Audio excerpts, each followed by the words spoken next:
And our economics and data editor, Ed Conway, is here with me. Ed, Sam's just given us the sort of politics of all this. What about the economics? Yeah, there's quite a lot here. And actually, after we talk about some of the big numbers, there's also the question of what's happening in markets at the moment, which kind of impinges on this budget story. Not as kind of badly as it did at the time of the mini-budget. But let's just kind of remind ourselves of some of kind of the big story here. And the big story is that the economy isn't necessarily quite as bad a place as it was last time around. What we're looking at here is the level of GDP growth. So it's kind of the size of the economy, total national income. When this line is going up, we're all getting better off. And this is how things looked before the pandemic, OK? So March 2020, before the impact of lockdowns and so on, that line was going up and up and up. Then, of course, we all know we had the pandemic. This went down enormously, but it started to kind of gradually go up. And last time around, I say last November, that's what was expected. Now look at this line and look how it changes this time. Look, it's slightly higher. And what does that mean? Well, first of all, the dip isn't quite so much. We don't have a fully blown recession, but we do have something like a flatlining, and then the line starts to go up. But here's the thing. That's the OBR, the Office of Budget Responsibility forecast that we've just heard about today. Other people think things could actually be worse. So this is what the Bank of England thinks is more likely.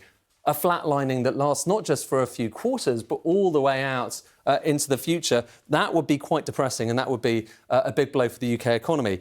In terms of kind of where the money is being spent, well, this was actually a bigger budget than a lot of people expected. I mean, some people are looking at it and saying it's kind of relatively boring by the standards of recent budgets, but a lot of money was leaving, or is due to leave the Treasury each year going on for the next few years. What this is showing you is what's known as the scorecard. And these bars basically represent how much money, billions of pounds, is going out of the exchequer into people's pockets.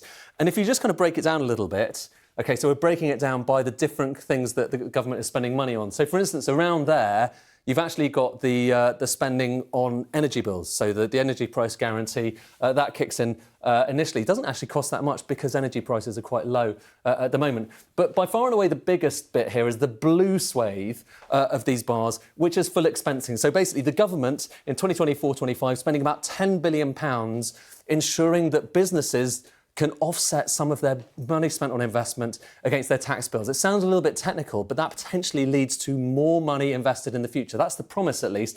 But here's the thing. It only lasts for 3 years, and then it tails off. And as a result of that, you're not necessarily seeing strong growth in the future. You've also got, for instance, childcare, so those childcare provisions, about kind of £4 or £5 billion on that, and then pensions. It's quite a small slice that's being spent on pensions. We're just looking at total spending, overall spending here, but of course very controversial because it's going to better off people, that pensions increasing the lifetime allowance.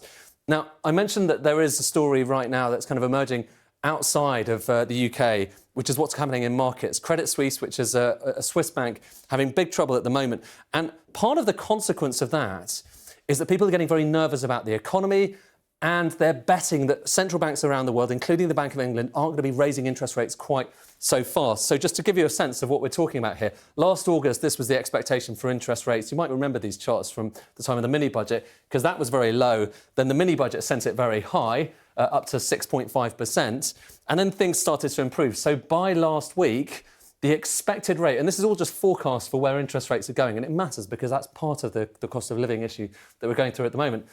Rates were expected to peak at 4.75%. We're all feeling that. If you have a mortgage, you're certainly feeling that, or you will be if you refix quite soon. But here's what's interesting. Because people are so nervous about what's going on in financial markets, they're ratcheting down their expectation for what's going to happen to interest rates. Just look at this. Today, the expectation is that interest rates are only going to peak, I say only, by the standards of the last few years, that's quite high, but compared with recently, only at 4.1%. Some people think there may not be any more increases in interest rates. Now, I know that's not a budget story, but these are the kind of noises off that the Chancellor is going to have to deal with, if not, within this budget, then in the next few years. And charts like this and numbers like this affect people's lives just as much, some would say more, than what we've got in the actual budget itself. Very, very briefly, I mean, how do you know, or how does anyone know, what's happening now on the stock markets is due to Credit Suisse and so forth, and the banking, or budget, or how? I'm going to come and sit down. I mean, the main difficult to tell. Or in this case, what's happening? I think in this case it's relatively clear. In the same way that it was quite clear last time around that there was so much nervousness about the mini budget that kind of contributed to markets falling. Today, though, Mark, looking at the FTSE, it's fallen by more today than it did after the mini budget.